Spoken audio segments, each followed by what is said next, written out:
Bapak Ibu Saudara sekalian dimanapun Anda berada hari ini, salam jumpa dengan kami pelayanan Yayasan Imam Ahmad Rajani.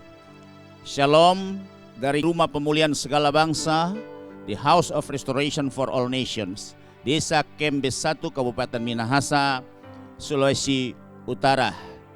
Tema minggu lalu kita membahas satu pribadi, satu orang sederhana, ya, yang bagaimana Tuhan promosi, Tuhan angkat bisa menjadi raja satu bangsa, yaitu Israel. Sebab itu hari ini juga kita masih pada tema yang sama, pada seri yang kedua, dengan judul Daud adalah pribadi yang berkenan. Kita akan membaca ayat pokok kita yang terambil dari Kisah Para Rasul pasal yang ke-13 ayat yang ke-22 sampai 23, dan juga ayat yang sejajar kita akan baca juga dalam kitab 1 Samuel pasal yang ke-13 ayat yang ke-14. Kita akan baca bersama-sama dengan Bapak Ibu yang mengikuti seri pengajaran firman Tuhan ini pada hitungan yang ketiga. 2, 3. Setelah Saul disingkirkan, Allah mengangkat Daud menjadi raja mereka. Tentang Daud, Allah telah menyatakan, "Aku telah mendapat Daud bin Isai, seorang yang berkenan di hatiku dan yang melakukan segala kehendakku." Ayat 23 bunyi, "Dan dari keturunannya lah, sesuai dengan yang telah dijanjikannya, Allah telah membangkitkan juru selamat bagi orang Israel, yaitu Yesus." Kita akan baca pada kitab 1 Samuel pasal yang ke-13 ayat ke-14. "Tetapi sekarang kerajaanmu tidak akan tetap. Tuhan telah memilih seorang yang berkenan di hatinya, dan Tuhan telah menunjuk dia menjadi raja atas umatnya, karena engkau tidak mengikuti apa yang diperintahkan Tuhan kepadamu." Demikian pembacaan kita dari kitab Perjanjian Lama, dan juga kasus ini, peristiwa ini juga diulangi lagi dalam Kisah Para Rasul pada Perjanjian Baru, dan tentunya memberikan attention khusus buat kita bahwa untuk memperhatikannya karena Tuhan berbicara dua kali. Ya, sebab itu ya, setiap ayat Alkitab yang ditulis pada Perjanjian Lama dan diulangi lagi kembali pada Perjanjian yang Baru, itu akan memberikan kita pelajaran yang khusus, dan kita harus mesti menyelidikinya, harus memahaminya apa maksud daripada Tuhan, sehingga Tuhan kembali mengangkat peristiwa masa lalu yang pernah terjadi pada zaman purbakala. Di sini kita bisa melihat seperti kemarin kita akan menyelidiki beberapa ya versi terjemahan Alkitab dari Kisah Para Rasul pasal yang ke-13 ayat yang ke-22. Kita ambil yang pertama dari Indonesian Literal Translation.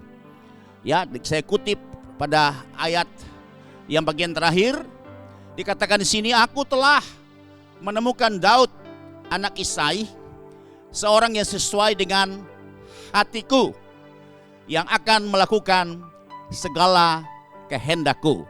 Perhatikan saudara, dia mendapat seorang ya laki-laki namanya Daud, anaknya Isai. Dari sekian banyak saudaranya, ada 8 ya, mereka bersaudara 8 laki-laki dan 2 perempuan. Tuhan hanya dapat 1 di antara mereka, dan Tuhan katakan bahwa orang ini, dia adalah orang yang sesuai dengan hatiku. Dan yang pasti kalau sesuai dengan hati Tuhan, apa yang dilakukan, perkataan, pikiran, perbuatannya pasti sesuai dengan kehendak Tuhan. Kita akan melihat lagi kembali seperti minggu yang lalu, itu dari versi Amplified Bible. Dikatakan di sini, "I have found David, the son of Jesse, a man after my own heart, who will do all my will and carry out my program fully." Ya, itu tertulis di dalam 1 Samuel pasal 13 ayat yang 14, sama ayat yang sejajar. Dikatakan di sini bahwa ya, "a man after my own heart." Terjemahan bebas itu berkata bahwa orang yang memang hatinya itu melekat. Hatinya betul-betul ya sesuai seperti aku dan dia kemudian seperti itu. Sama hatinya, tidak berbeda, tidak menyimpang hatinya dan betul-betul menyatu dengan hatiku. Dan dikatakan di sini, dia melakukan apa yang aku kehendaki dan melaksanakan seluruh program daripadaku. Dia tidak menambah dan tidak mengurangi. Perhatikan terjemahan yang luar biasa sekali dari Amplified Bible. Ya, ada penjelasan bahwa orang ini itu hatinya melekat kepadaku atau dia menempel kepadaku, sehingga ya sama-sama kehendakku juga itu kemudian juga bisa menjadi kehendaknya. Dan buktinya orang ini dia akan melakukan apa yang aku kehendaki dan melaksanakan seluruh program ya yang diperintahkan kepada dia. Nah, kita akan lihat juga dari terjemahan versi Message Bible. Dikatakan di sini, I've searched the land and found this David. Jadi aku mencari di tanah itu, di negeri itu ya, dan aku dapatkan David, son of Jesse, anaknya Isai. He is a man whose heart beats to my heart. He is a man whose heart beats to my heart. A man who will do what I tell him.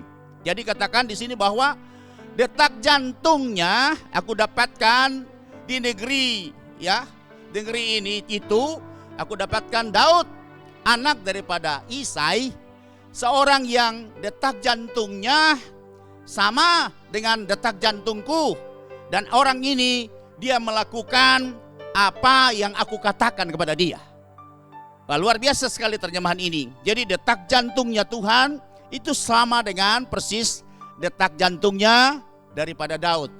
Ya, dan hatinya juga itu menempel dengan Tuhan, sehingga sesudah hatinya Tuhan seperti itu kemudian dia juga akan seperti itu. Demikian ya dari 3 versi terjemahan Alkitab, baik dari Indonesian Literal Translation maupun dengan Amplified Bible maupun The Message, dan menjelaskan lebih komplit lagi, lebih sempurna lagi, sehingga kita bisa mengerti apa maksudnya bahwa kata berkenan itu sesuai dengan apa yang ditulis di dalam teks Alkitab yang tertulis pada Kisah Rasul pasal yang ke-13 ayat yang ke-22, bahkan ayat 23 itu luar biasa sekali. Dan dari keturunan ini, itu dari benih ini, itu akan melahirkan secara manusiawi seanak manusia yang disebut dengan juru selamat ya, yang kapasitas menjadi juru selamat bagi Israel dan juga bagi semua bangsa, kaum, suku dan bahasa. Nah, sudah bisa perhatikan kembali, kita bisa melihat ayat 23 dari Kisah Para Rasul dikatakan, dan dari keturunannya lah atau dari benihnya lah sesuai dengan yang telah dijanjikannya, Allah telah membangkitkan juru selamat bagi orang Israel, juga bagi saudara dan saya, bagi setiap bangsa, setiap kaum, ya, suku dan bahasa, yaitu Yesus namanya, dari keturunan Daud ini. Luar biasa sekali, Daud yang menggiring sampai ya untuk kita bisa menerima Yesus, sang juru selamat daripada isi dunia ini. Jadi sebab itu saudara, kita melajari tokoh ini. Apa yang menjadi kelebihannya? Bukan tidak ada kekurangannya, juga ada kekurangannya. Tapi kita akan mempelajari ya sisi yang membuat dia berkenan di mata Tuhan. Haleluya. Yang minggu kemarin kita telah belajar. Nah, sekarang kita akan lihat lagi pada bagian berikutnya. Ya, Alkitab mencatat secara eksplisit ada 3 orang yang memperoleh kesaksian bahwa mereka itu berkenan kepada Allah.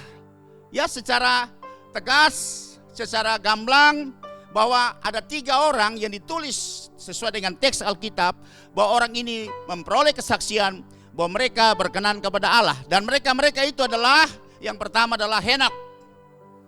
Ya, tertulis dalam kitab Kejadian pasal 5 ayat 21 sampai 24 di situ, tapi di situ tidak ada kata berkenan. Ya, hanya Henok pada saat dia umur usia 65 tahun, dia melahirkan Metusalah. Dan kemudian sesudah itu dia bergaul dengan Tuhan 300 tahun kemudian. Dan sesudah umurnya 365 tahun kemudian dia diangkat hidup-hidup oleh Tuhan. Ya, nah itu ditertulis dalam Kejadian pasal yang kelima ayat 24. Kita akan baca, dan Henok hidup bergaul dengan Allah, lalu ia tidak ada lagi sebab ia telah diangkat oleh Allah. Coba ayat 23 kita akan baca. Jadi Henok mencapai umur 365 tahun. Ya, 65 tahun dia melahirkan anaknya namanya Metusalah, dan Metusalah merupakan orang yang paling tertua di seluruh dunia karena umurnya adalah 969 tahun lalu ia mati. Ya, jadi orang yang paling tertua Adam hanya 930 tahun, sedangkan Metusalah mencapai umur 969 tahun, hampir mencapai 1000 tahun. Itulah anak yang dilahirkan oleh seorang yang namanya Henokh. Kemudian Henokh bergaul dengan Tuhan itu selama 300 tahun. Kemudian Henokh diangkat oleh Tuhan. Dan kemudian kita bisa melihat ada penjelasan dari surat Ibrani pasal yang ke-11 ayat yang ke-5. Ya, kalau saudara baca di dalam surat Ibrani itu pada pasal yang ke-11 itu galeri daripada orang-orang beriman, ya. Gallery of faith itu di situ. Galeri dari orang-orang beriman semua di situ. Orang-orang beriman punya prestasi imannya itu dicatat di dalam surat Ibrani pasal yang ke-11, dan salah satu tokoh Alkitab juga yang juga menonjol dalam iman adalah Henokh, dan dicatat di dalam ayat 5 dari Ibrani pasal yang ke-11 demikian bunyinya. Karena iman Henokh terangkat supaya ia tidak mengalami kematian, dan ia tidak ditemukan karena Allah telah mengangkatnya. Sebab sebelum ia terangkat, ia memperoleh kesaksian bahwa ia berkenan kepada Allah. Dia luar biasa orang yang berkenan. Ini secara eksplisit diterangkan, dijelaskan dengan teks Alkitab bahwa Henokh adalah satu pribadi yang berkenan kepada Allah. Sebab itu dia diangkat karena pantas dia punya alasan bahwa dia bergaul dengan Allah. Itu sampai dia mengenal persis apa menjadi kehendak Allah. Ini pergaulan membuat orang saling mengenal satu dengan yang lain.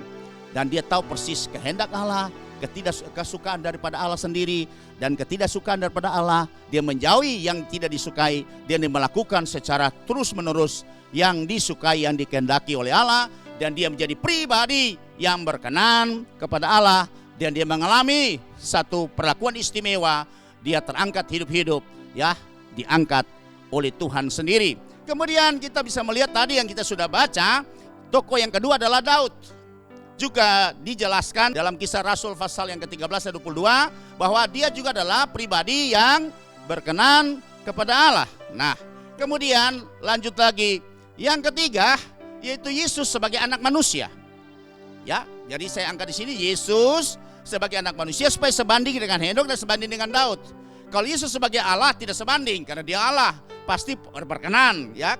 Tapi di sini Yesus terlahir dengan kapasitasnya sebagai anak manusia. Sebab itu saya tulis Yesus adalah anak manusia. Sebab Yesus ketika dia datang ke dalam dunia ini, sering dia menyampaikan bahwa pribadi dia siapakah pribadinya, dan dikatakan aku adalah anak manusia.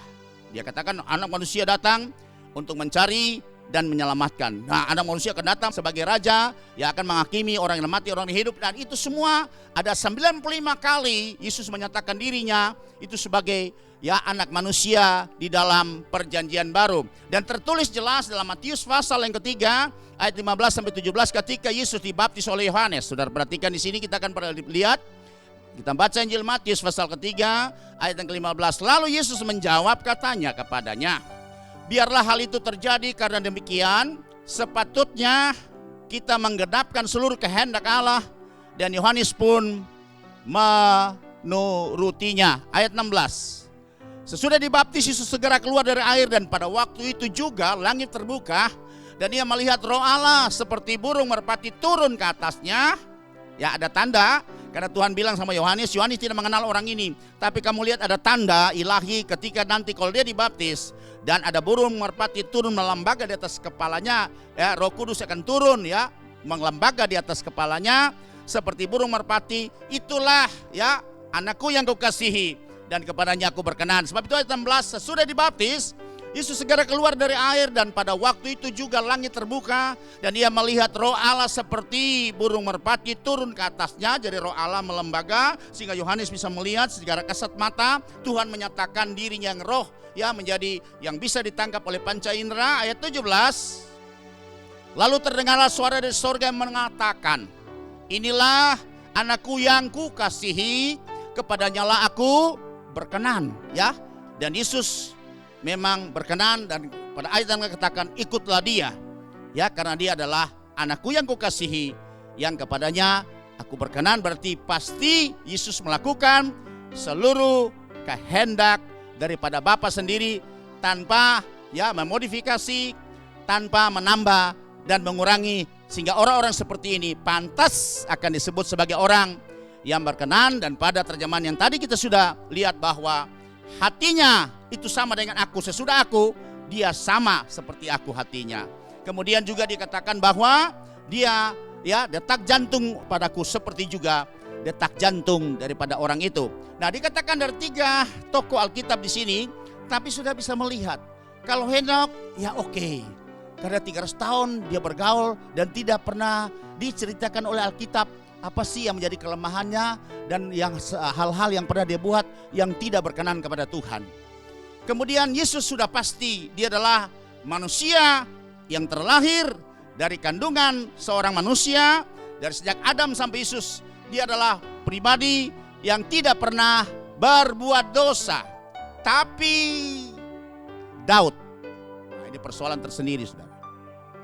Tapi Daud, nah ini luar biasa, saudara. Kalau kita tahu Daud, ketika Tuhan menegur kepada raja-raja sesudah Daud, kan dari Saul dulu diangkat raja yang pertama dari Israel, itu dari suku Benyamin. Kemudian ketika Saul tidak taat lagi kepada Tuhan, maka Tuhan akhirnya menyuruh Nabi Samuel datang mengurapi salah satu anak Isai, dan terpilihlah Daud yang akan siap menggantikan takhta atau suksesor daripada Saul ya.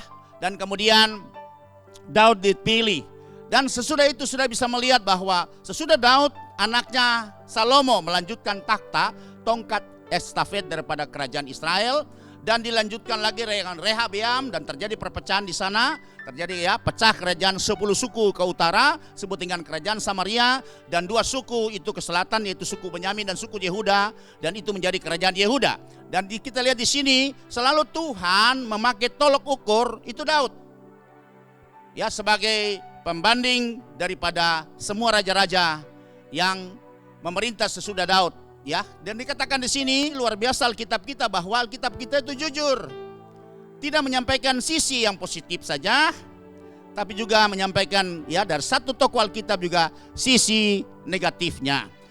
Ketika Tuhan menegur kepada raja-raja sesudah Daud dengan menggunakan Daud sebagai tolok ukur atau pembanding, disampaikan pula sisi gelapnya Daud.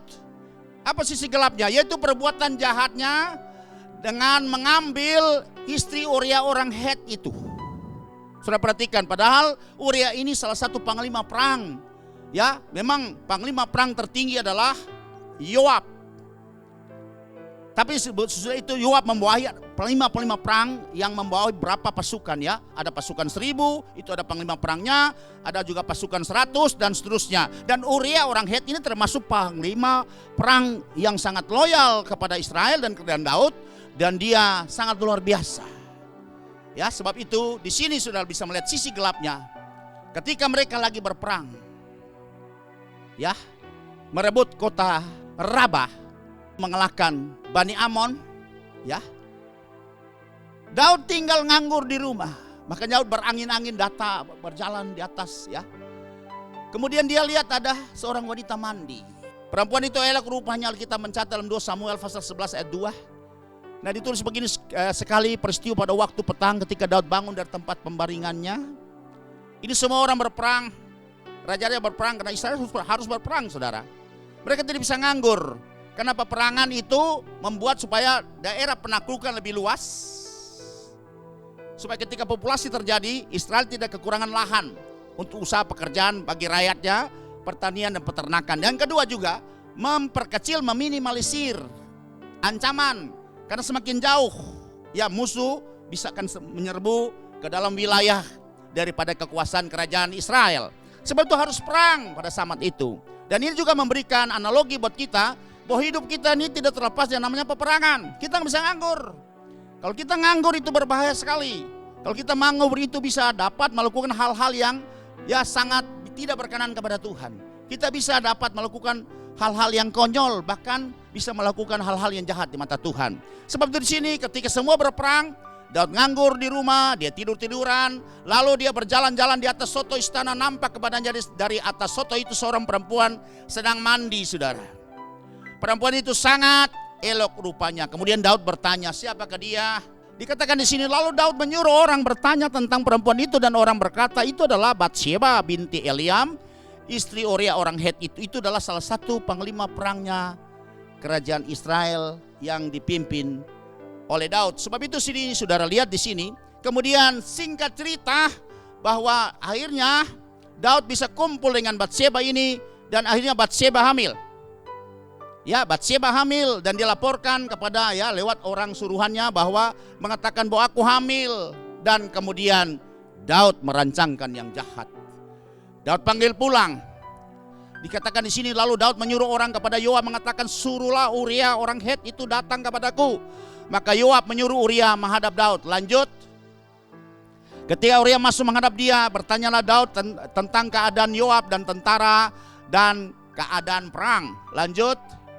Kemudian berkatalah Daud kepada Uria, pergilah ke rumahmu dan basuhlah kakimu. Ketika Uria keluar dari istana, maka orang menyusul dia dengan membawa hadiah raja. Wah, Daud ini sudah merekayasa, sudah mengatur siasat untuk bisa menjebak Uria kembali, karena dia berpikir sekarang ini Batsheba sudah hamil dari benihnya dia.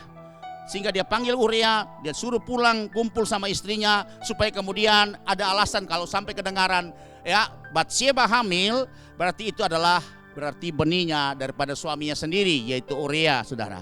Ini siasat Daud yang luar biasa. Ya, sebab itu di sini kemudian ketika instruksi ini turun kepada Uria dan Uria disuruh pulang, kemudian Daud suruh orang suruhan juga membawa hadiah kepada Uria, tapi Uria membaringkan diri depan pintu istana bersama-sama dengan hamba Tuhan dan tidak pergi ke rumahnya, karena Uria tidak sampai hati, tidak tega.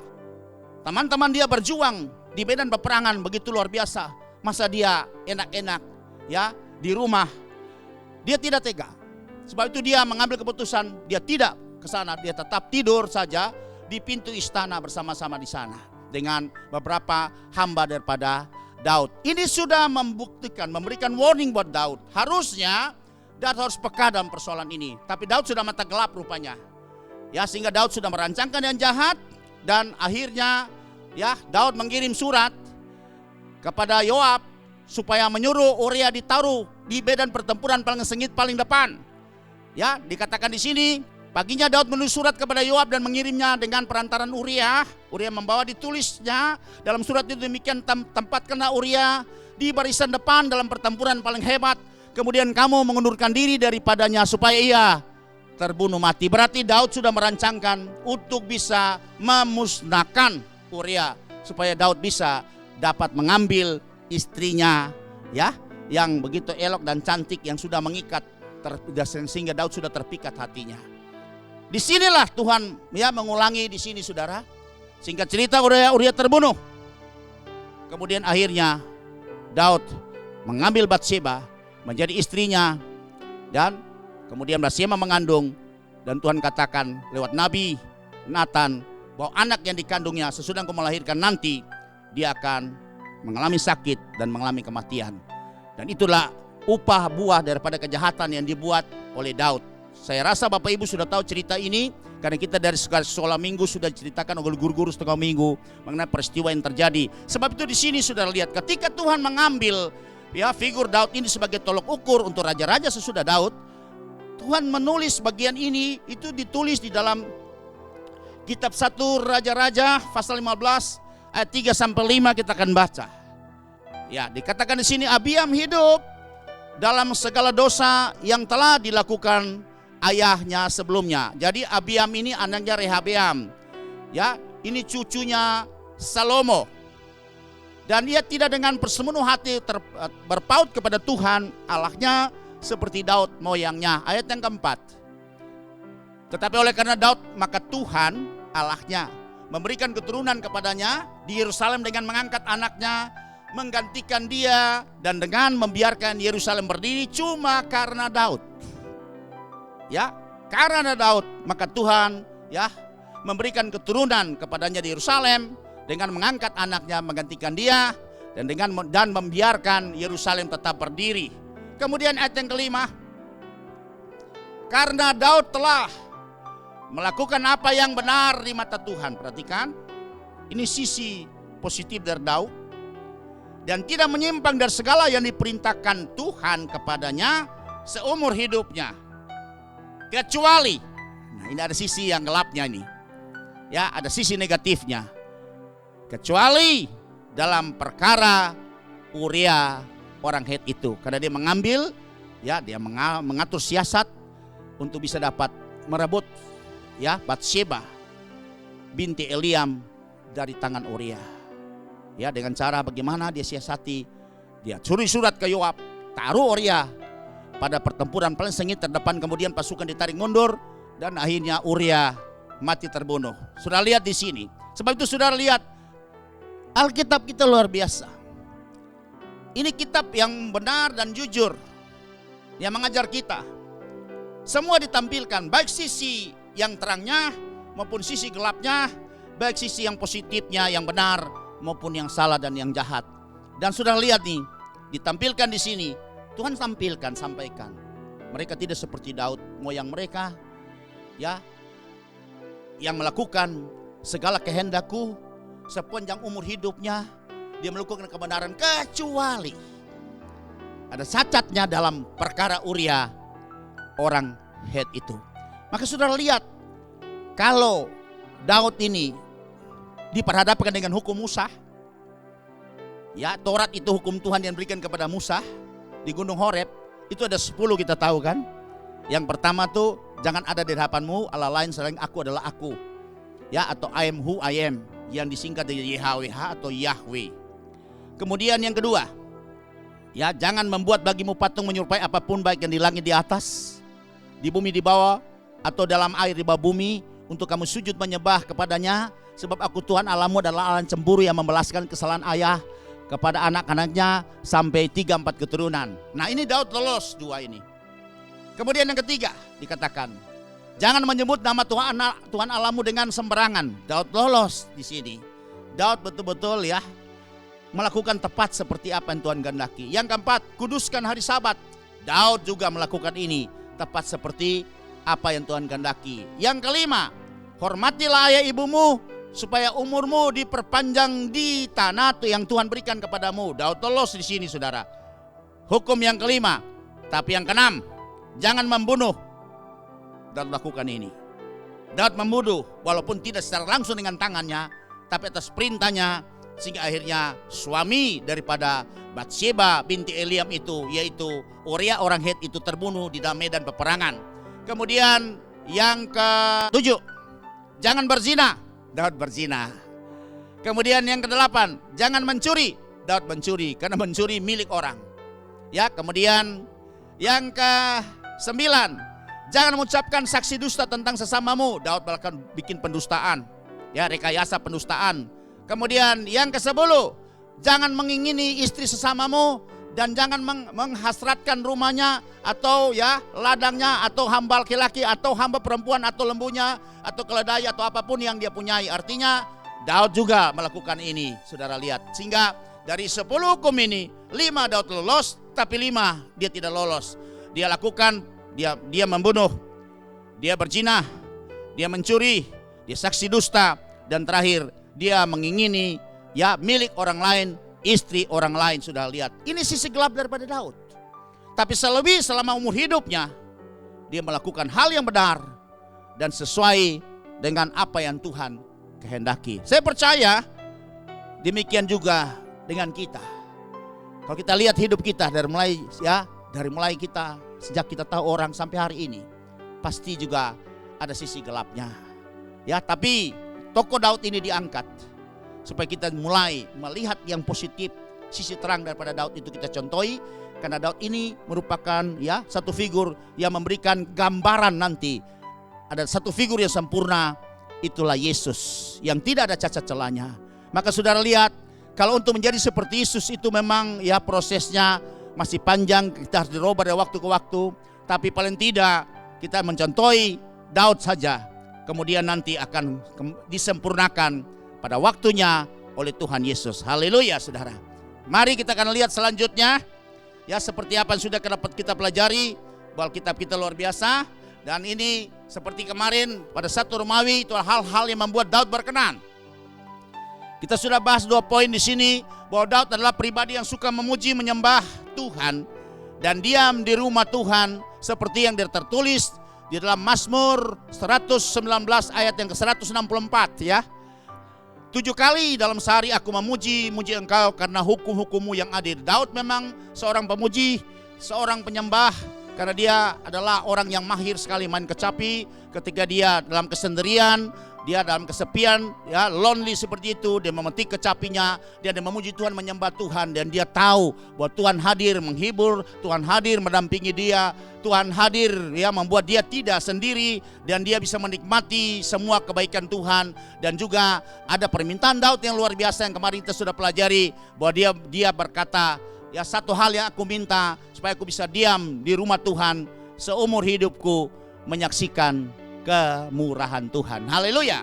Itu sudah kita bahas kemarin pada minggu yang lalu tanggal 2 Mei kemarin. Dan kemudian bagian yang B, Daud adalah pribadi yang menghormati otoritas. Karena Daud sadar bahwa jika ia tidak tunduk kepada otoritas, maka tidak akan memperoleh otoritas. Dan juga bila melawan otoritas berarti ia melawan sang pemberi otoritas. Dan kemarin kita sudah bahas itu. Dan sekarang kita masuk pada bagian C. Daud adalah pribadi yang suka berdoa senantiasa. Wah, ini komplit ini. Gaya hidup Daud sangat luar biasa. Dia adalah ya orang yang gaya hidupnya adalah pendoa, pemuji, dan pemazmur. Ya, jadi dia pray, praise, and worship. Komplit dia seorang Daud yang ada pada hidupnya. Dan ini merupakan hobi dan kesukaannya. Sebab itu di sini dikatakan bahwa Daud itu pribadi yang suka berdoa senantiasa. Terbukti di mana saudara?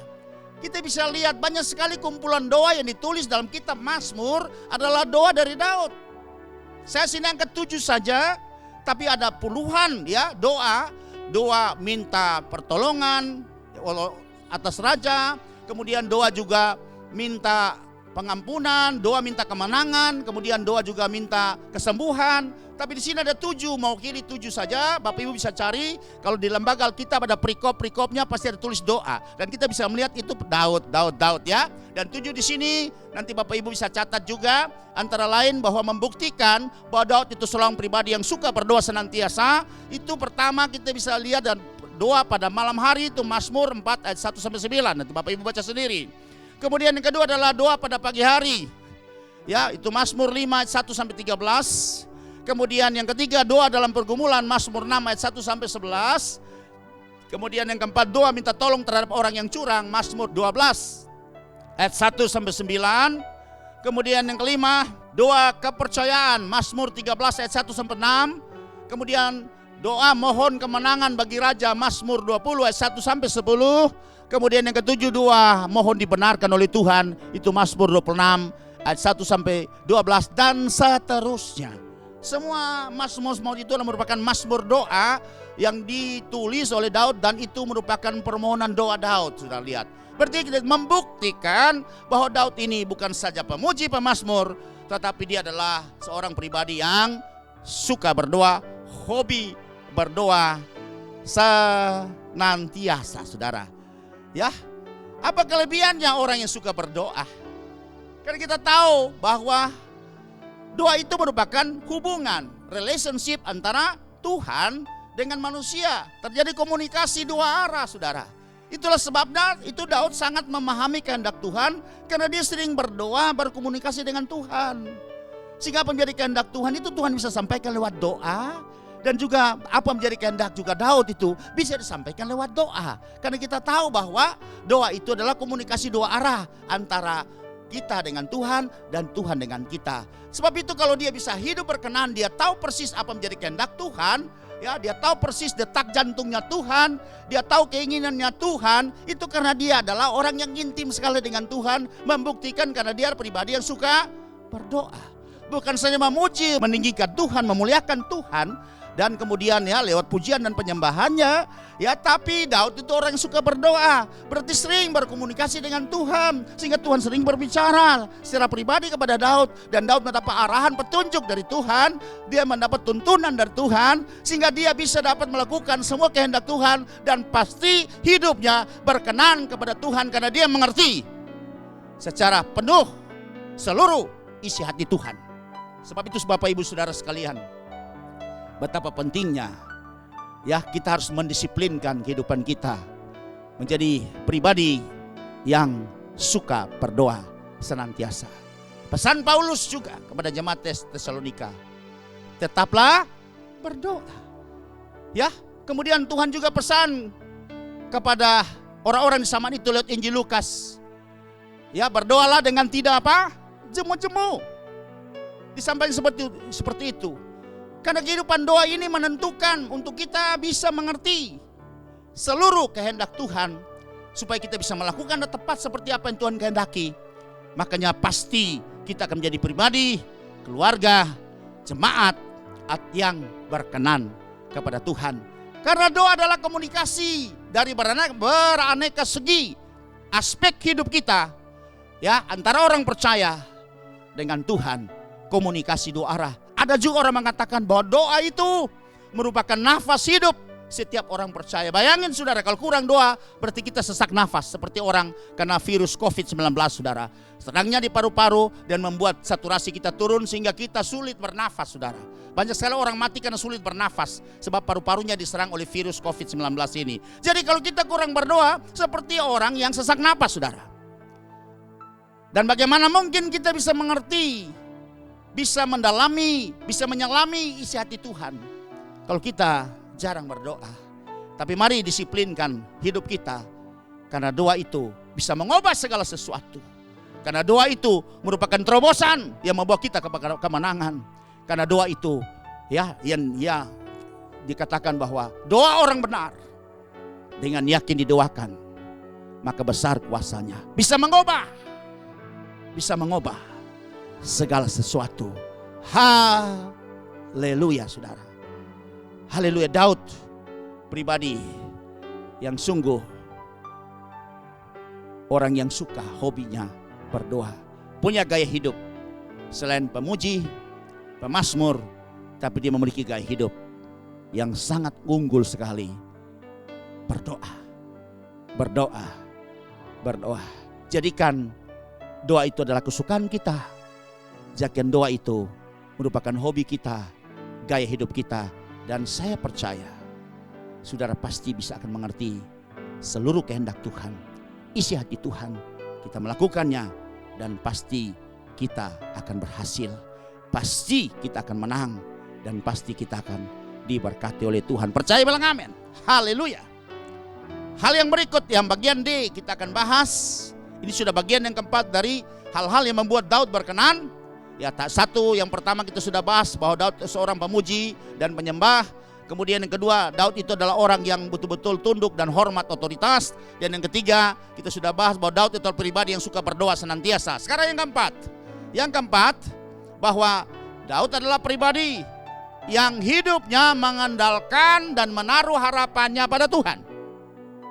Wow, ini saudara, ini pribadi yang luar biasa lagi nih. Ada satu sisi positif dari Daud ini, dia punya karakter yang luar biasa, bahwa dia adalah pribadi yang mengandalkan Tuhan dan menaruh harapan senantiasa kepada Tuhan. Dari sejak masa mudanya, dari sebagai penggembala kambing domba yang cuma 2-3 ekor saudara, dia selalu mengandalkan Tuhan, menaruh harap kepada Tuhan, mengandalkan bukan kekuatannya. Memang pantas juga ya Daud kalau mengandalkan kekuatannya, ya dia kecil, orang yang postur figurnya kecil.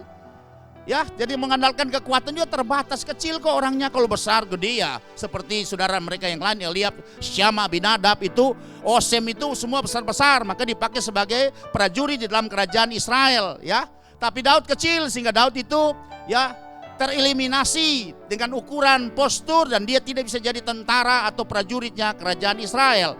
Makanya akhirnya dia hanya sebagai gembala kambing domba, saudara. Nah, tapi Daud tidak berkecil hati. Di situ dia membangun hubungan yang luar biasa dengan Tuhan, sehingga kekuatan daripada Tuhan yang supranatural itu, ya, hikmat daripada Tuhan, semua itu ada pada dia.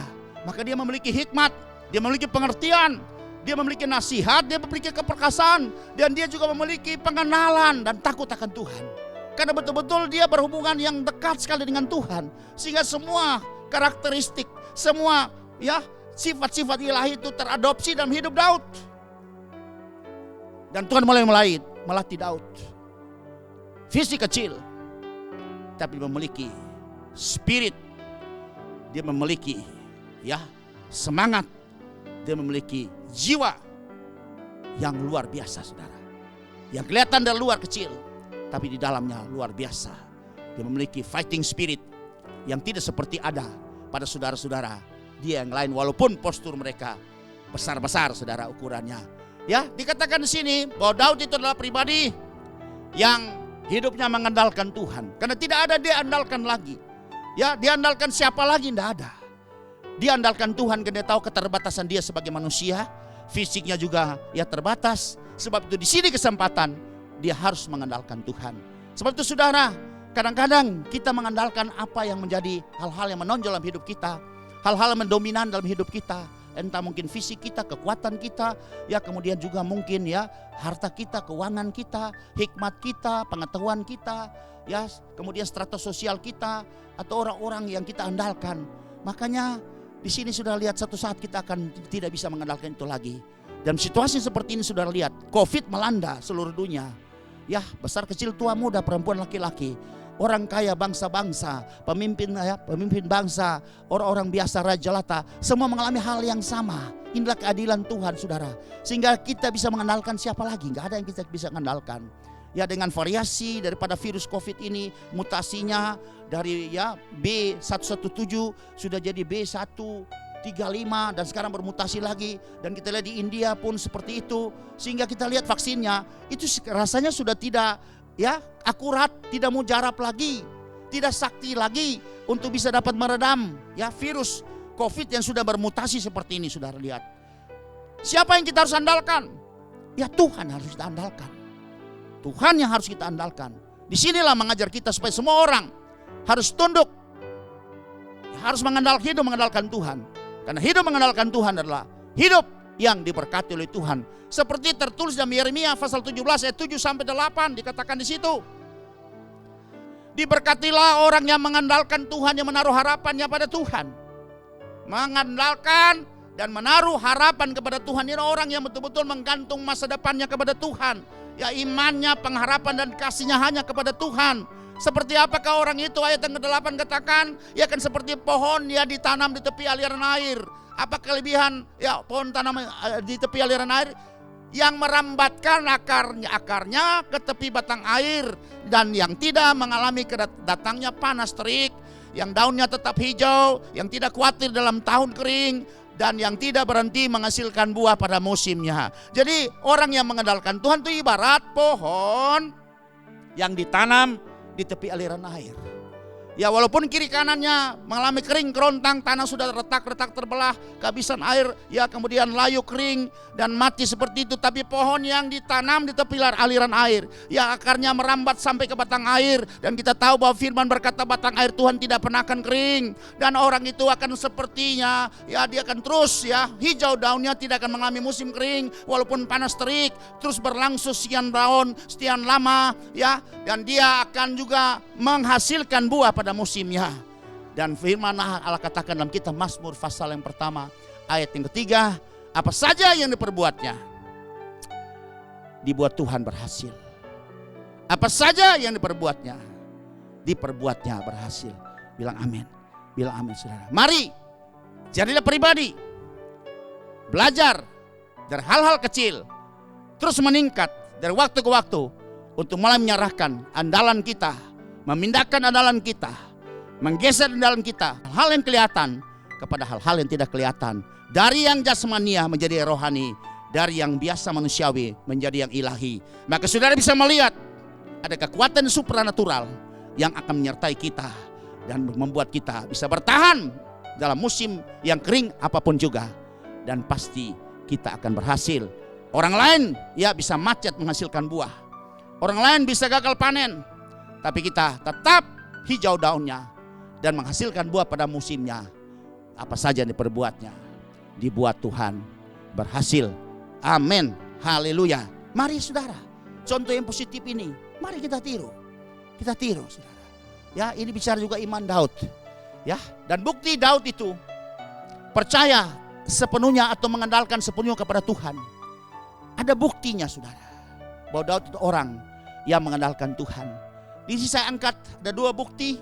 Yang pertama, dia perkelahian Daud dengan Goliat seperti teks yang tertulis dalam kitab 1 Samuel pasal yang ke-17 itu. Di situ ditulis ayat 40 sampai 58, ada perikopnya dari Lembaga Alkitab Indonesia yang memberikan perikop bahwa perkelahian Daud dengan Goliat itu sebelum dia menjadi raja Israel, saudara.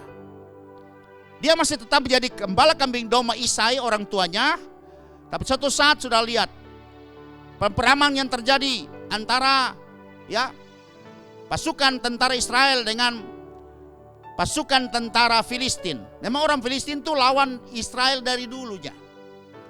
Dari sononya udah memang lawannya orang Filistin. Lawan utama Israel adalah orang Filistin.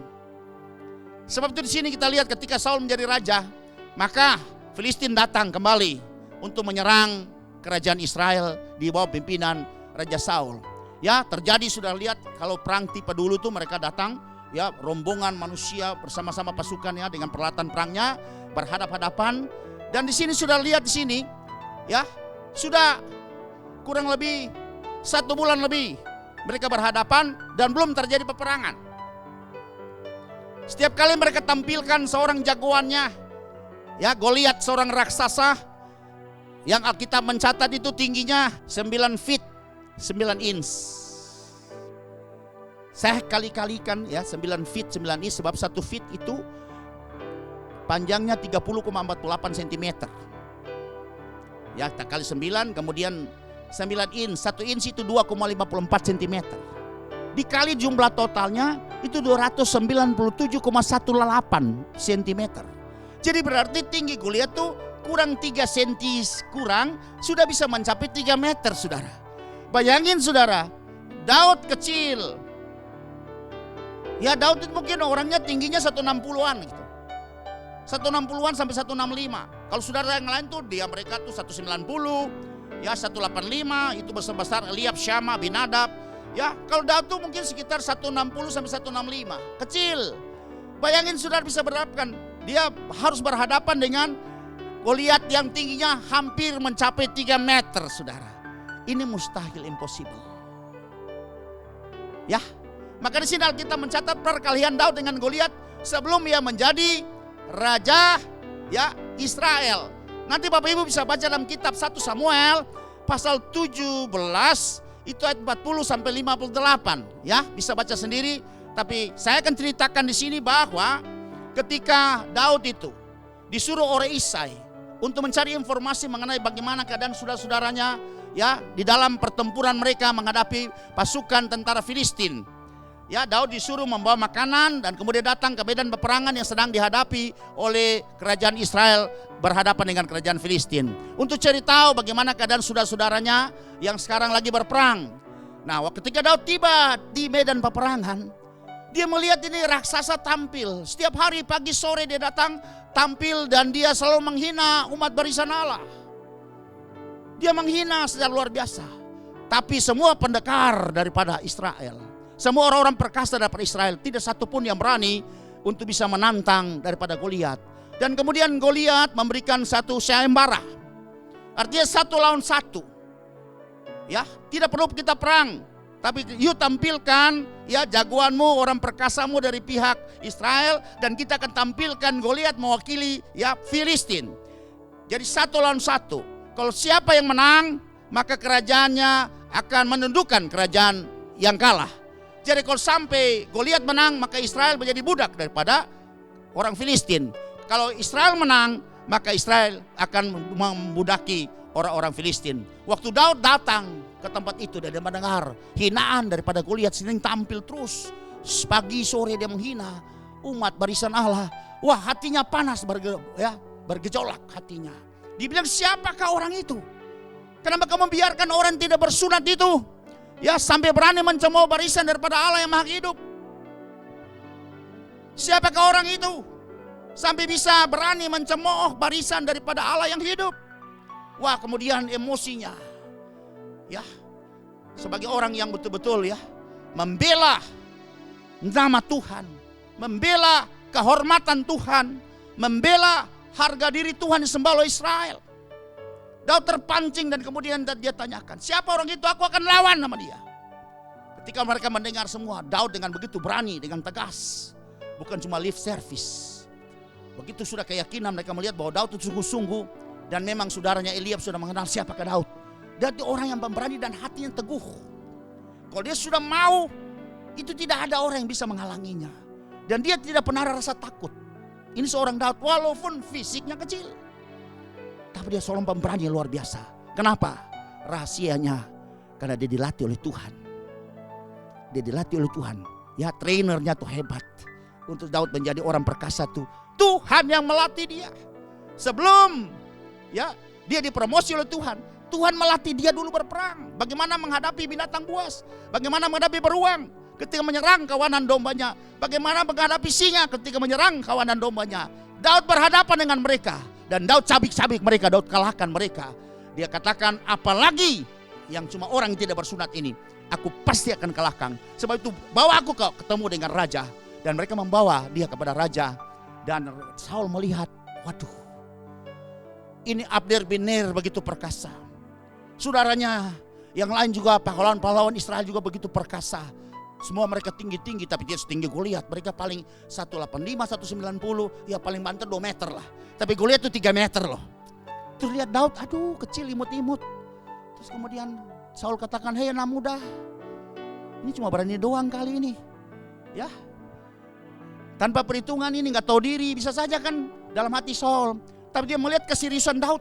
Daud ngotot, dia bilang, ya tuanku raja, ketika aku berhadapan dengan singa, ketika aku berhadapan dengan beruang yang ingin mengasai, ya, yang akan menerkam dari kawanan domba yang aku gembalakan, maka aku mengejarnya, aku menghajarnya dan melepaskan domba itu dari mulutnya.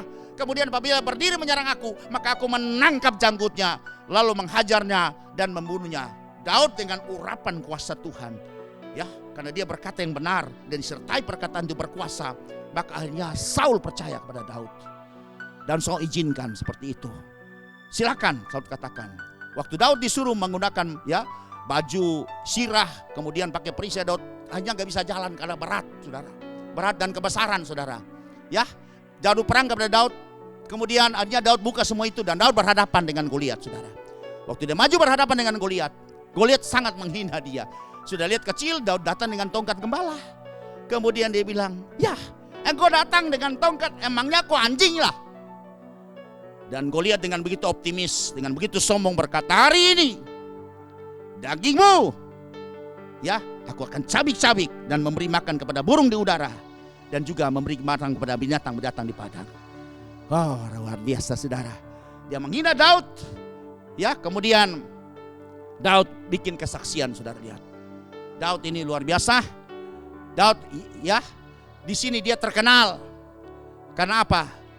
Dia menunjukkan keberaniannya untuk maju melawan Goliat yang tingginya 9 feet 9 inch atau mendekati 3 meteran itu. Kemudian apa yang terjadi, saudara? Sudah bisa melihat di sini.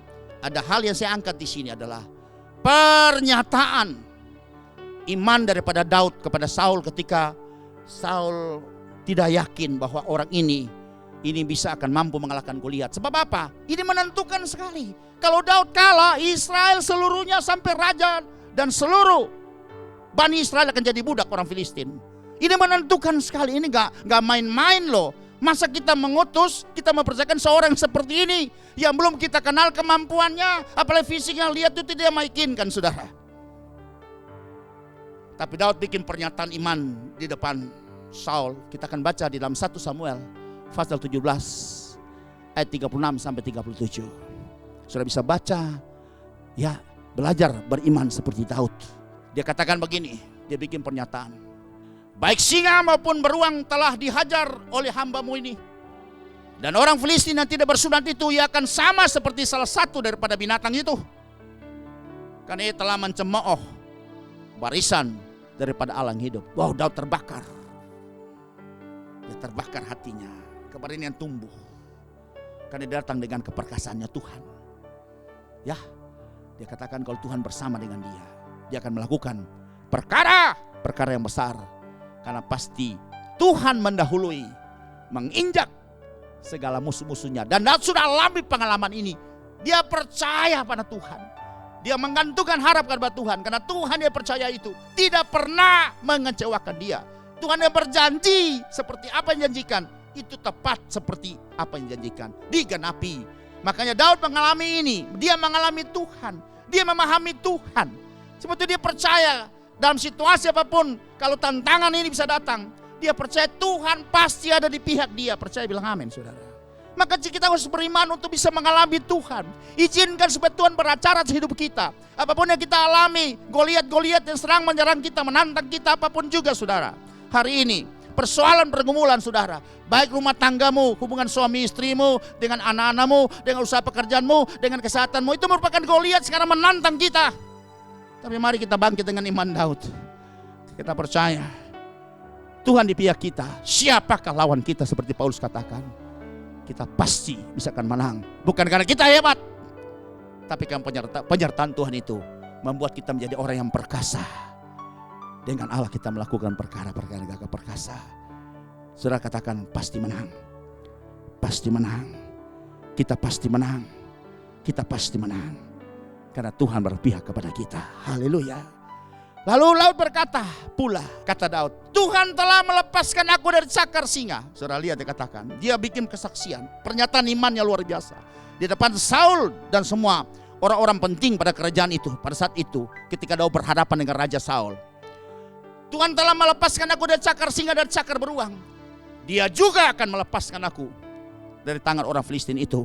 Kata Saul kepada Daud, pergilah, Tuhan menyertai engkau. Ini gak main-main saudara. Bagaimana iman Daud itu membuat Saul bisa percaya bahwa Daud mampu mengalahkan Goliat itu.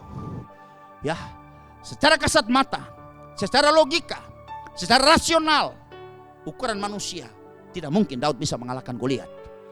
Tapi ketika Daud berkata dengan keyakinan dan kuasa pengurapan daripada Tuhan, membuat Saul percaya kepada dia bahwa orang ini adalah orang yang disertai dengan keperkasaan daripada Tuhan. Seperti dia bilang, pergi, silakan aku pergi, aku mengutus engkau, pergi, Tuhan menyertai engkau.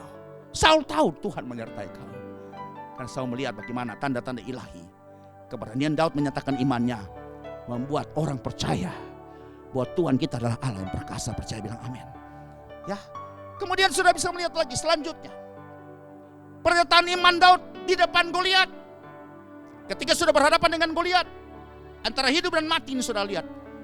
Daud mewakili satu bangsa Israel, Goliat mewakili satu bangsa Filistin. Pada hadapan dua orang ini saja menentukan siapa yang menang, siapa kalah. Tidak usah mereka berperang, sudah diwakili oleh dua orang ini. Sebab itu Daud waktu tampil di depan saudara, di medan pertempuran itu, Daud bikin pernyataan iman. Baik depan Goliat, tentara orang Filistin, dan juga tentara barisan Israel, kan sama-sama mendengar pernyataan Daud. Dan Daud berkata dengan lantang, dan kita bisa baca dalam kitab 1 Samuel pasal 17 45 sampai 47 apa kata Daud. Luar biasa pernyataan imannya Daud, membuktikan Daud adalah pribadi yang betul-betul mengandalkan Tuhan dan menggantung harapnya masa depannya kepada Tuhan. Tetapi Daud berkata kepada orang Filistin itu, engkau mendatangi aku dengan pedang dan tombak dan lembing, tetapi aku mendatangi engkau dengan nama Tuhan semesta alam, Allah segala barisan Israel yang kau tantang itu. Ya, saya ulangi lagi. Tetapi Daud berkata kepada orang Filistin itu, engkau mendatangi aku dengan pedang dan tombak dan lembing, tapi aku mendatangi engkau dengan nama Tuhan semesta alam, Allah segala barisan Israel yang kau tantang itu. Ayat selanjutnya pada ayat 46. Hari itu juga Tuhan akan menyerahkan engkau ke dalam tanganku, dan aku akan mengalahkan engkau dan memenggal kepalamu dari tubuhmu. Hari ini juga aku akan memberikan mayatmu dan mayat tentara orang Filistin kepada burung-burung di udara dan kepada binatang-binatang liar, supaya seluruh bumi tahu bahwa Israel mempunyai Allah. 47. Dan supaya segenap jemaah ini tahu bahwa Tuhan menyelamatkan bukan dengan pedang dan bukan dengan lembing, sebab tangan Tuhanlah pertempuran, dan Ia pun menyerahkan kamu ke dalam tangan kami. Daud berkata dengan pernyataan iman ini di depan Goliat, di depan tentara orang Filistin, dan juga di tentara barisan orang Israel. Pernyataan iman luar biasa, dan Daud berkata bahwa nama Tuhan itu aku datang dan menggunakan nama Tuhan. Itu adalah menara yang kuat. Nama Tuhan itu dua, nama Tuhan serwa sekalian alam. Kitab Amsal pasal 18 ayat yang ke-10, ini anaknya ya dari Daud, itu Salomo menulis, nama Tuhan adalah menara yang kuat. Kesanalah orang benar berlari dan ia menjadi selamat.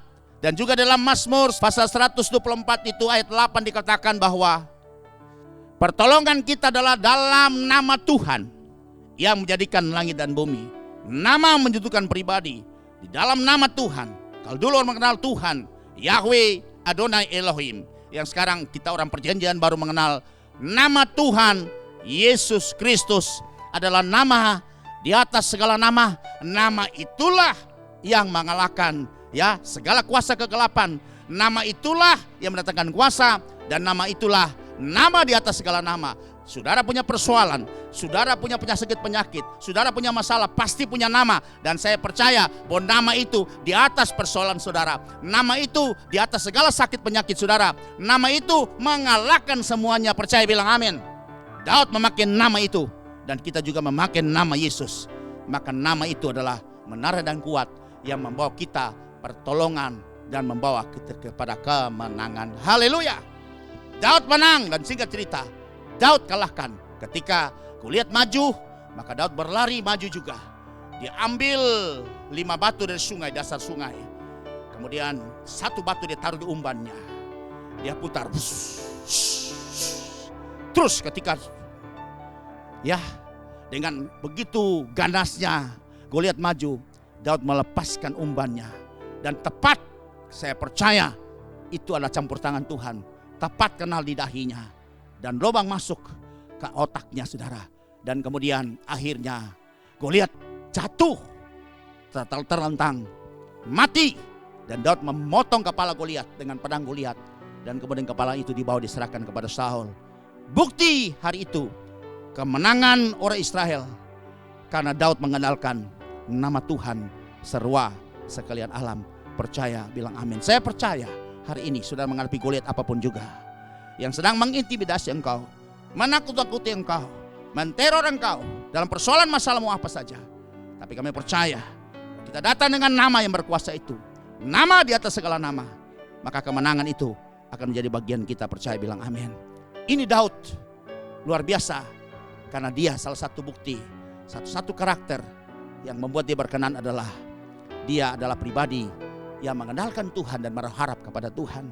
Bagian yang kedua, sesudah Daud menjadi raja, ya, sudah dilantik oleh tua-tua Israel, dia menjadi raja. Daud adalah pribadi mengandalkan Tuhan. Ketika Daud menjadi raja, maka setiap kali orang Filistin datang mencobai raja yang baru diangkat, ya, bagi Israel. Dulu Saul pun begitu, Filistin lagi yang maju juga. Ketika Saul dilantik, maka orang Filistin akan maju untuk ya menguji kemampuan raja ini, mengatur barisan pertahanannya, dan juga bisa ya mengatur peperangan. Demikian juga Daud, ketika Daud dilantik menjadi raja Israel, maka orang Filistin ini maju juga untuk bisa berperang lawan dengan Daud. Mereka melihat bagaimana ya kecerdasan Daud untuk bisa mengatur barisan peperangan yang dilakukan nanti. Sebab itu saudara bisa melihat di sini, ketika Daud berhadapan dengan orang Filistin juga tetap sama, dia memiliki sikap yang mengandalkan Tuhan. Ketika Daud menghadapi serangan yang pertama orang Filistin, kita bisa baca dalam 2 Samuel pasal yang ke-5, itu ditulis pada ayat 19 sampai 20, kita akan baca. Saudara lihat di sini, Daud tidak mengandalkan pengalamannya. Daud tidak mengandalkan keterampilan yang sudah dia peroleh, atau dia punya optimisme karena dia pernah mengalahkan ya pahlawan yang gagah perkasa dari orang Filistin itu Goliat. Tidak. Tapi sikap ini selalu mengandalkan Tuhan. Ya, adalah apa? Sudah lihat. Daud, bertanyalah Daud kepada Tuhan. Oh, Daud selalu minta petunjuk Tuhan. Daud tidak so tahu, saudara. Dia tidak menggunakan pengalaman masa lalu. Selalu dia tahu bahwa persoalan-persoalan ke depan ini pasti berubah, tidak sama dengan masa lalu. Pengalaman jangan kita jadikan itu merupakan katakanlah dasar untuk kita bisa dapat menang atas segala menghadapi persoalan-persoalan kita yang akan datang. Bisa saja masa lalu itu dengan cara strategi yang berbeda dengan yang sekarang, saudara. Sebab itu biarlah kita selalu punya hubungan yang baik dengan Tuhan, mengandalkan Tuhan. Dia bertanya kepada Tuhan, apakah aku harus maju melawan orang Filistin itu? Akankah kau serahkankah mereka ke dalam tanganku? Kemudian Tuhan menjawab Daud. Ya, saudara lihat di sini, berarti terjadi dialog. Daud ini punya hubungan yang begitu sangat intim dengan Tuhan. Tuhan katakan apa? Majulah, sebab aku pasti akan menyerahkan orang Filistin itu ke dalam tanganmu. Jadi Daud minta petunjuk, berarti dia mengandalkan Tuhan. Dia minta petunjuk dari Tuhan. Hari ini apapun yang kau hadapi, apapun masalahmu yang kau hadapi hari ini, Bapak Ibu Saudara dengar baik. Mari kita datang kepada Tuhan, merendahkan hatimu, berdoa, minta petunjuk Tuhan. Bahwa Tuhan bisa kasih jalan keluar buat engkau. Tuhan tidak pernah kekurangan cara dan jalan untuk bisa menyelesaikan persoalanmu. Walaupun engkau tertutup seperti engkau sudah terperangkap dalam gua, tapi Tuhan bisa bikin gua itu menjadi jalan terobosan. Dia bisa bikin breakthrough sehingga menjadi terowongan yang engkau bisa melihat titik terang di ujungnya, sehingga engkau bisa keluar dari keterperangkap engkau dengan persoalan masalahmu. Haleluya, percaya bilang amin. Seperti Tuhan bilang maju, karena aku sudah serahkan itu ke dalam tanganmu. Dan kemudian ayat ke-20 katakan, lalu datanglah Daud di Baal Parasim dan memukul mereka kalah di sana. Dan akhirnya saudara, atas petunjuk Tuhan, karena dia mengandalkan Tuhan, dia minta petunjuk Tuhan, arahan Tuhan, strategi daripada Tuhan. Tuhan bilang maju, aku sudah serahkan itu ke dalam tanganmu. Dan Alkitab mencatat bahwa Daud mengalami kemenangan, memukul kalah orang Filistin di sana. Dan Daud bikin pernyataan, Tuhan telah menerobos musuhku di depanku seperti air menerobos. Sebab itu orang menamakan tempat itu Baal Parasim. Haleluya, haleluya. Baal Parasim. Ketika Daud mengalahkan orang Filistin itu, yang tertulis dalam 2 Samuel pasal yang ke-5 ayat 20 tadi, bahwa mengalahkan orang Filistin, Daud katakan Tuhan telah menerobos musuhku di depanku seperti air menerobos, atau disebut dengan Jehovah Ropeka. Jehovah Ropeka atau Yahweh Ropeka adalah Tuhan penerobos. Tuhan penerobos.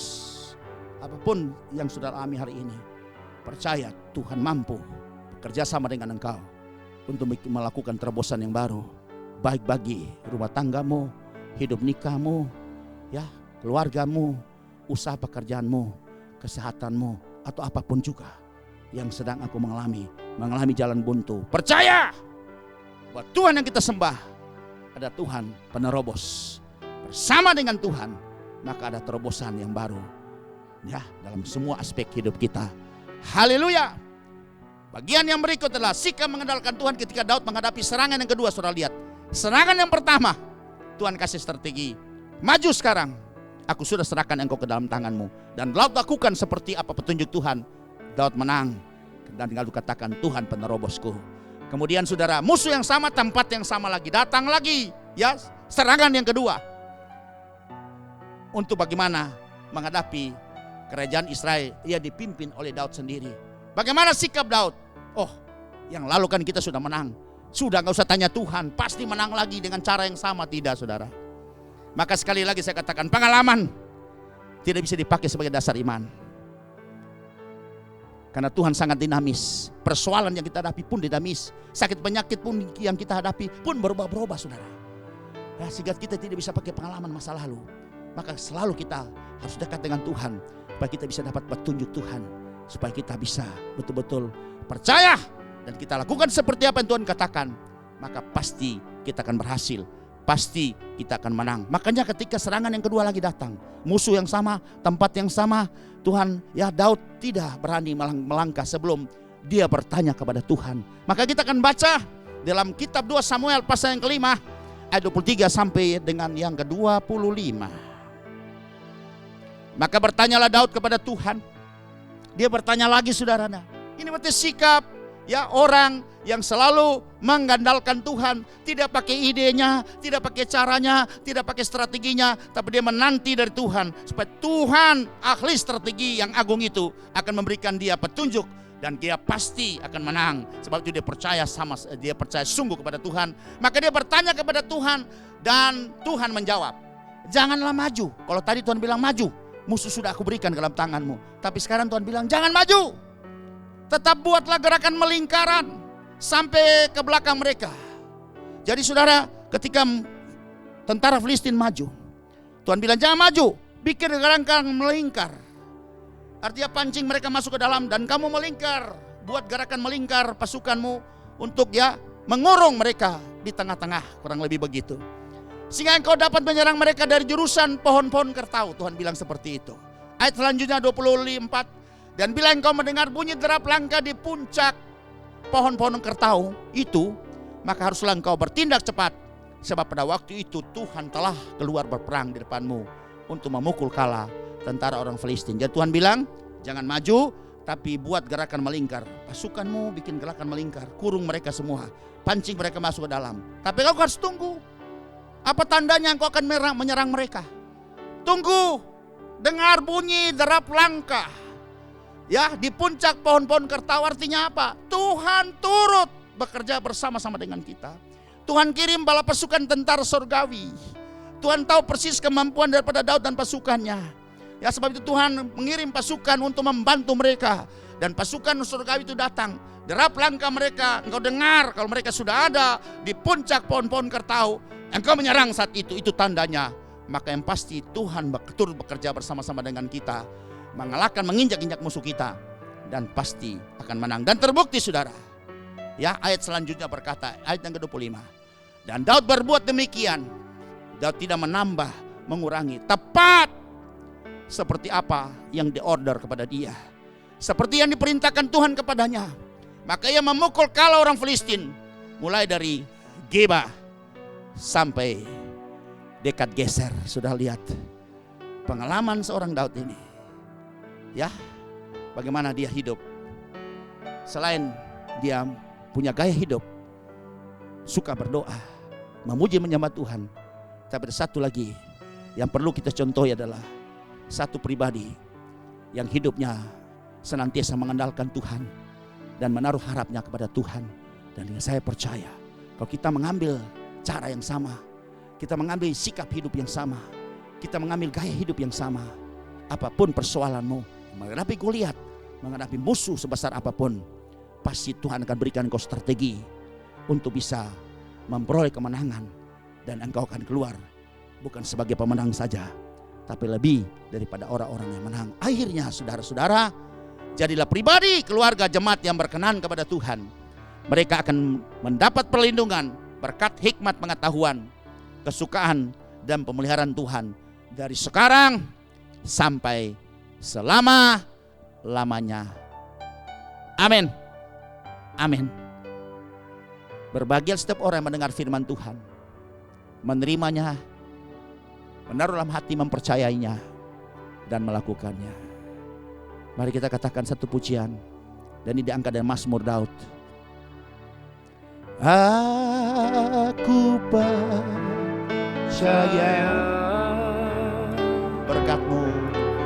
berkat-Mu atasku melimpah.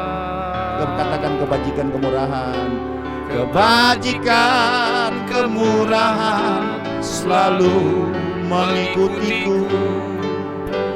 Ku puji, ku sembah Kau Tuhan. Sekali lagi katakan aku percaya, nyanyi dengan iman.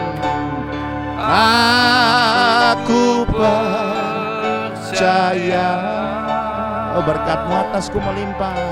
Berkat-Mu atasku melimpah. Kebajikan, kemurahan, kebajikan, kemurahan selalu mengikutiku. Ku puji, ku sembah Kau Tuhan. Ku puji, ku sembah Kau Tuhan. Ku puji, ku sembah Kau Tuhan. Mari kita berdoa. Bapa yang baik yang mengasihi kami dengan kasih yang kekal. Terima kasih buat firman-Mu yang sudah mengajar kami untuk mencontohi, meneladani semua orang yang berhasil berjalan bersama-sama dengan Engkau, untuk bisa menjadi orang yang berkenan di hadapan hadirat-Mu. Dan kami percaya kalau kami menjadi orang yang berkenan, maka ada berkat, baik berkat secara rohani, berkat secara jasmani akan melimpah dalam hidup kami, pribadi, keluarga, rumah tangga, bahkan bangsa dan negara kami, komunitas kami, masyarakat kami. Kami percaya Tuhan tidak pernah kekurangan cara untuk bisa memberkati kami, membuat kami menang atas semua pergumulan hidup ini. Dan kami percaya ketika Tuhan berpihak kepada kita, siapakah lawan kita? Kita akan lebih daripada orang-orang yang menang. Percaya, bilang amin. Ikutlah orang yang sudah berhasil, maka kita akan berhasil. Terima kasih Bapak, kuatkan semua umat-Mu yang dimanapun sedang mengikuti siaran ini, seri pengajaran firman Tuhan ini. Biarlah firman Tuhan ini termaterai di tiap hati kami, untuk kami mulai dapat mengerti, untuk kami mulai dapat menumbuh iman percaya kami, pengharapan kami dan kasih kami, untuk kami melangkah dengan iman. Dan kami percaya kemenangan, keberhasilan itu bisa menjadi bagian kami. Berkati setiap telinga sudah mendengar, di sepanjang suara ini bisa terdengar, saudara. Kami percaya firman Tuhan tidak akan kembali dengan sia-sia. Ketika firman disampaikan, kuasa akan terjadi, kesembuhan akan terjadi, pemulihan akan terjadi, kekuatan yang baru akan terjadi. Karena firman Tuhan adalah Tuhan sendiri, yang di dalamnya ada perkataan-perkataan yang berkuasa. Terima kasih Bapa dalam surga, kalau hari ini di antara para pendengar mengikuti acara ini ada yang mengalami kelemahan tubuh, kuatkan mereka kembali. Yang mengalami sakit, sembuhkan mereka dalam nama Tuhan Yesus. Yang punya beban berat, berikan kelegaan buat mereka. Yang datang dengan duka cita, pulang dengan sukacita daripada Tuhan. Ubah hati mereka Tuhan. Yang datang dengan keterikatan, pulang dengan kelepasan yang daripada Tuhan. Datang dengan beban yang berat, pulang dengan kelegaan yang daripada Tuhan. Kami percaya Kristus jawaban, karena Tuhan tidak pernah kekurangan cara dan jalan untuk menyelesaikan semua persoalan kita.